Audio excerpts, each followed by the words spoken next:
Meus amados irmãos, a paz do Senhor a todos. Aqui quem vos fala é seu irmão em Cristo, Ezequiel Lopes.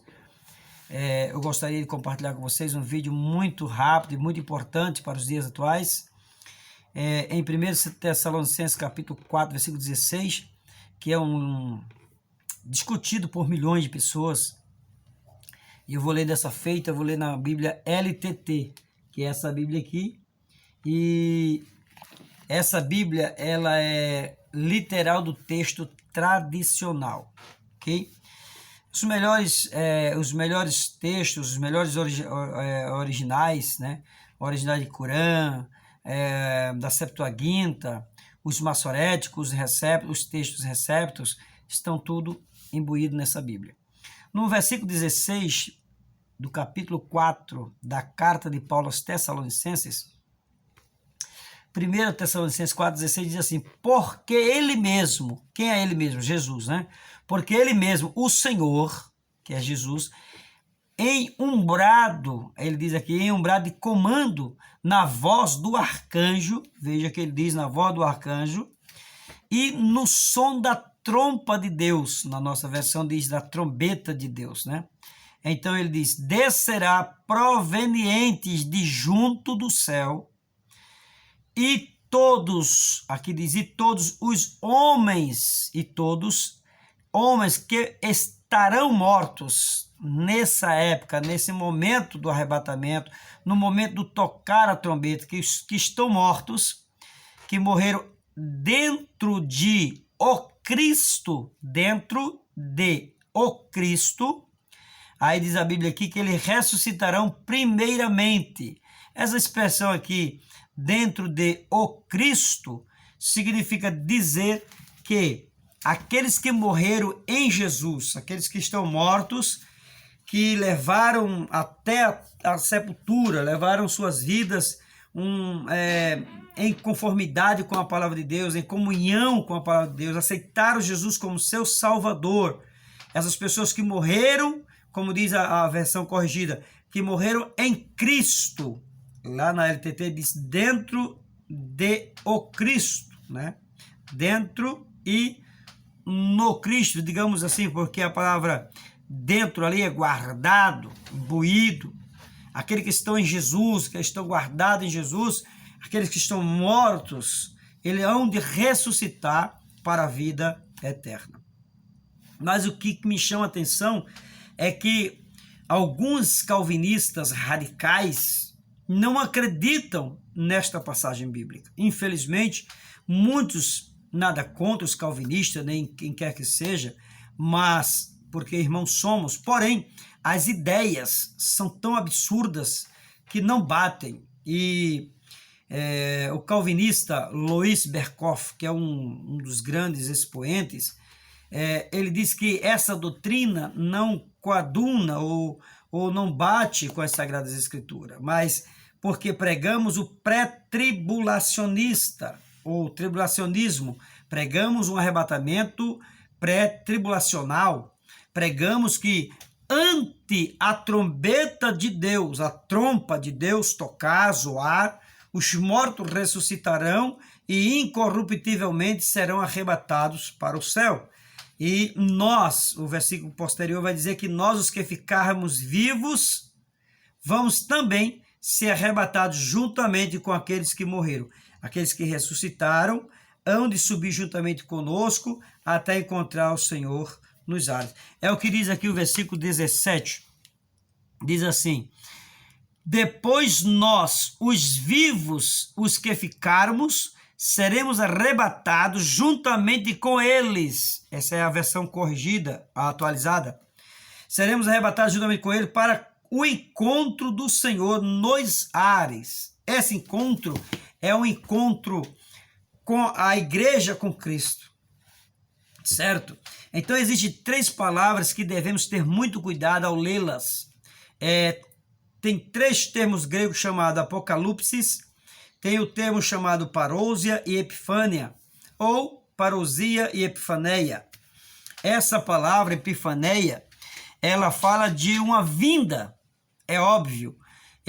A parousia também aqui, nós temos aqui a palavra epifaneia, aparecimento ou manifestação, termo referente à vinda de Cristo. A parousia ou parousia, literalmente presença. Os calvinistas acreditam que não vai haver um arrebatamento iminente. Eles não acreditam que vai haver um arrebatamento secreto. Eles falam de uma dupla vinda de Cristo. Essa dupla vinda é geralmente marcada por dois eventos distintos, porém, as pessoas não acreditam nessa segunda vinda como sendo eventos separados.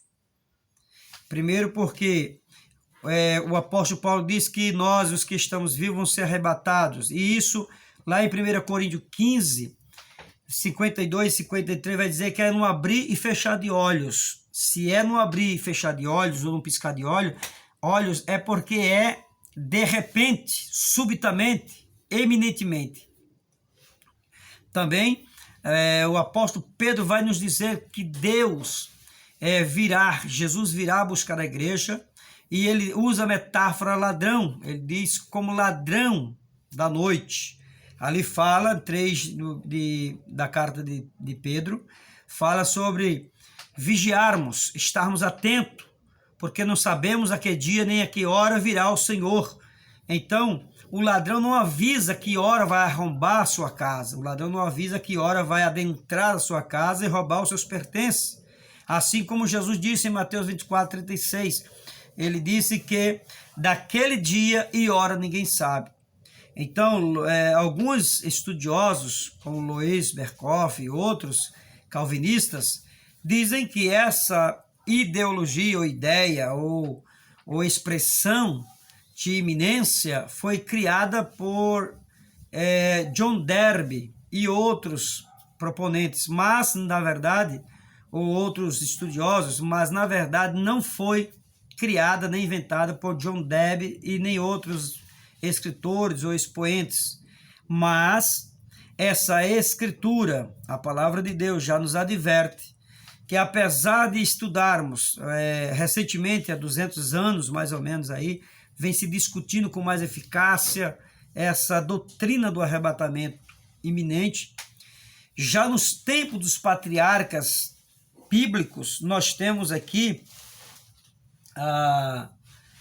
os patriarcas, os pais da igreja, já discutindo a eminente volta de Cristo. Eles já esperavam em seus dias que Jesus fosse voltar eminentemente, como Paulo e os demais apóstolos. Nós temos aí vários escritores, vários pais da igreja que acreditavam que essa vinda de Cristo seria eminente, seria uma vinda súbita, rápida. Nós temos aí vários pré-milenistas, né, que pregoam essa verdade. Nós temos Tertuliano, nós temos Irineu, Justino Marte, Irineu, nós temos também Hipólito, Cipriano e tantos outros. Nós temos aí que, se nós lermos esses livros históricos, nós vamos entender que Clemente de Roma, Inácio e de Antioquia e outros escritores, eles já falavam nessa vinda eminente. Eles eram, na verdade, pré-milenistas, eles eram pré-tribulacionistas, eles eram dispensacionalistas. Então, eles já acreditavam numa vinda eminente de Jesus. Então, dizer que o arrebatamento da igreja não se dará eminentemente, nem de uma forma secreta, seria um absurdo, seria negar a própria palavra de Deus. Amém? Quero deixar aqui só essa reflexão para você entender que o arrebatamento da igreja vai acontecer antes da grande tribulação. Nós somos pré-tribulacionistas e acreditamos piamente na palavra de Deus que ocorrerá esse evento muito em breve, dessa forma. Nós não vamos adentrar a grande tribulação, porque nós não fomos chamados nem escolhidos para a ira de Deus, mas fomos chamados para a aquisição da salvação. Fomos chamados para sairmos ou ser libertos, livrados de uma grande catástrofe, que será o último grande golpe de Deus. A grande tribulação, ela vem da parte de dois fatores, ou seja, vem de dois fatores diferentes. Ela vem da parte de Deus e da parte do diabo. Vem da parte de Deus porque é a última cartada de Deus para a humanidade, para querer salvar, resgatar o máximo de pessoa possível naquele período.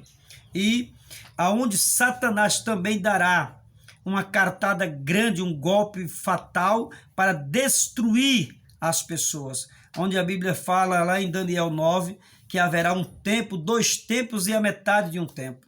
Daniel fala de um tempo completo, de uma semana de 7 anos, escatológica, profética, e em 2 tempos de 3 anos e meio. Ele fala usando ali uma linguagem figurada de 2 tempos, que é 3 anos e meio, mais 3 anos e meio. E um tempo que será os 7 anos da grande tribulação, propriamente dito, né? Um termo que usa uma semana completa de ano ali, profeticamente falando. Mas, na verdade, ele usa a metade de um tempo que será do meio para o fim, que é aí que se chama a densa tribulação, a grande tribulação. Ela será chamada grande tribulação porque nunca houve outra igual e nunca depois dessa haverá. Então Jesus virá para arrebatar a igreja antes da grande tribulação e no final da grande tribulação ele virá para julgar as nações e implantar o milênio. Okay? Enquanto haverá 7 anos de tribulação aqui na terra, haverá 7 anos de bodas no Cordeiro nos céus. A igreja estará festejando com Cristo na glória. Então, meus amados irmãos, que Deus em Cristo vos abençoe e que possam meditar nessa palavra. Vigiemos para que esse dia não nos pegue de surpresa. Nós temos muitos exemplos na Bíblia Sagrada onde Jesus manda que vigiemos, estejamos atentos, estejamos alerta. E outras passagens muito claras que nos diz que Jesus virá iminentemente. O arrebatamento da igreja acontecerá a qualquer momento. Então curta, compartilhe esse vídeo e comente, se possível, estaremos à disposição. Que Deus em Cristo vos abençoe, em nome de Jesus.